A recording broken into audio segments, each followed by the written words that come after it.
Assalamualaikum geng kebun. Kunyit ni saya nak buat jamu air kunyit lagi.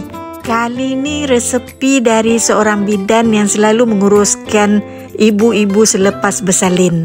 Saya sediakan bahan-bahannya kunyit, halia, cekur dan juga temu pauh. Kesemua bahan-bahan ni memang saya tanam sendiri di kebun. Keistimewaan jamu kali ni dicampurkan dengan serai yang dititik. Macam biasa ada asam jawa dan gula Melaka. Dan ini temu pauh. Katanya kalau ada temu kunci lagi bagus. Saya tak ada tanam temu kunci di kebun.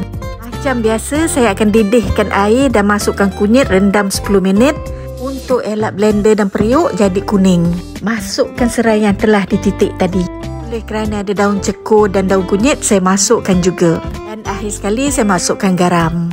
Pes asam jawa dan gula Melaka tadi menyedapkan lagi rasa jamu air kunyit. Jadi dah 3 caralah jamu air kunyit yang saya buat.